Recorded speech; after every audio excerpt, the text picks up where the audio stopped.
وخلقنا الكوميدي كلوب المسمى بالقنت كوميدي كلوب. هذا الكوميدي كلوب اللي ينشط على مستوى حي العقيد لطفي،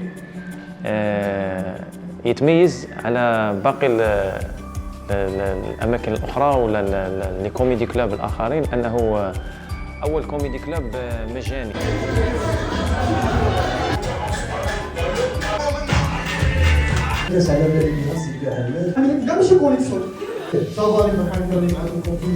السلام عليكم، معكم بندح ويوسف، 37 سنة، متحصل على ليسونس علوم تجارية اختصاص محاسبة، إطار ورئيس مصلحة المالية في مؤسسة وطنية تابعة لموانئ الجزائر سابقاً. هو صاحب مشروع أول كوميدي كلوب بمقاييس عالمية في الجزائر. الفكرة هذه تاع الكوميدي كلوب يعني كانت تراودني من قبل، ولما تلاقيت بالكوميدي خليفة يعني قدرت باش نطبق هذه الفكرة هذه ونجسدوها على أرض الواقع، وخلقنا الكوميدي كلوب المسمى بالقنت كوميدي كلوب. هذا الكوميدي كلوب اللي ينشط على مستوى حي العقيد لطفي، يتميز على باقي الأماكن الأخرى ولا لي كوميدي كلوب الآخرين أنه أول كوميدي كلوب مجاني، يعني الولوج إليه هو مجاني لغرض صدير ترفيهي وليس ربحي. الكوميدي كلوب هذا الغرض منه ترفيهي وليس ربحي، حتى يكون هذا الكونسيبت هذا يتمشى بين العائلات، وهو موجه خاصة للعائلات الجزائرية، حتى كما نقولوا هذا الكونسيبت هذا يكون يتمشى وسط العائلات. في القنت كوميدي كلوب هذا بشويه بدينا نتوسعوا، لحد الان راه عندنا بدينا مع زوج تاع لي كوميديان، دروك راه عندنا تقريبا 15 او 16 كوميدي.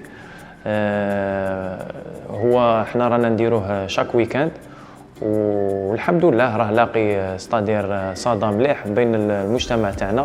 داير خليفة في آخر مرة كان قدم الستاند اب تاعه في مسرح الجزائر الدولي، وما عندهاش بزاف يعني واحد الأسبوع ولا 10 أيام كان قدم العروض تاعه في مسرح الوطني فرنسا في باري، تياتر دو باري.